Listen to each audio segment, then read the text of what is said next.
Vamos conversar sobre vanguardas europeias e, afinal de contas, o que é que isso tem a ver com o modernismo brasileiro. A gente sabe que a transição do século XIX para o século XX foi muito rica. Rica na ciência, rica na cultura, rica na arte. Bom, e aí, o que aconteceu nesse momento? Muito bem, algumas tendências novas foram surgindo num sentido de renovar aqueles padrões que já estavam estabelecidos na arte do século XIX. Esses movimentos que eram de ruptura com aquilo que já havia, já era feito naquele momento, foram chamados de vanguardas. Você sabe que vanguarda significa aquele lugar de frente, que puxa uma tendência, que puxa, se for uma tropa, por exemplo, aqueles que estão na vanguarda, é que vão lá na frente puxando os outros. E há alguns artistas que têm mesmo essa função, puxarem os outros, darem o tom que os outros vão acabar seguindo em algum momento. E as vanguardas pipocam na Europa, né? E a gente vai ver isso muito fortemente na pintura.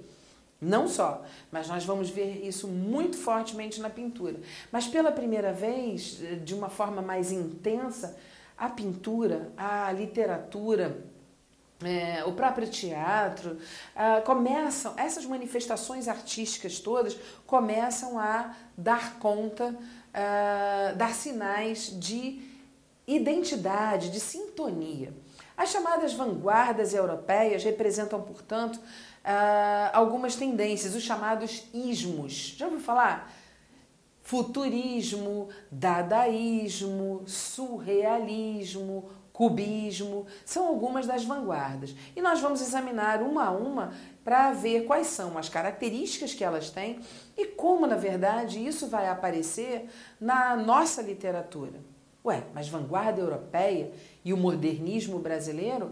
É claro, a gente sabe que os nossos artistas andavam sempre antenados com aquilo que acontecia na Europa. Afinal de contas, naquele momento, a Europa era paradigma para tudo no mundo. Então, os nossos artistas foram influenciados por essas vanguardas, ficaram ansiosos por experimentar aqui também algumas dessas tendências, dessas novidades. E também alguns dos nossos artistas saíam daqui para estudar lá, principalmente pintura, para estudar na Europa. Quando voltavam cheios dessas inovações. É óbvio que essas inovações nem sempre agradaram. É óbvio que o público brasileiro não estava ainda preparado para absorver tantas novidades. Mas é assim que as coisas mudam, é assim que tudo começa.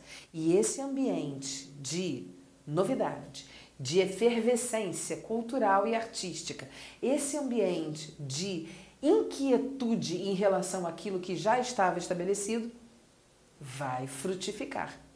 E vai frutificar gerando a pré-condição para a ocorrência da chamada Semana de Arte Moderna, que marca o início do modernismo no Brasil. Mas a gente não vai falar da semana hoje, nós vamos falar desse período antecedente, em que as vanguardas eclodem e que as primeiras experiências na linha da vanguarda são feitas aqui no Brasil e que reação elas provocam. Então, estou te convidando para esse passeio e a gente vai passar por todos esses aspectos e deixar tudo muito descomplicadinho para você.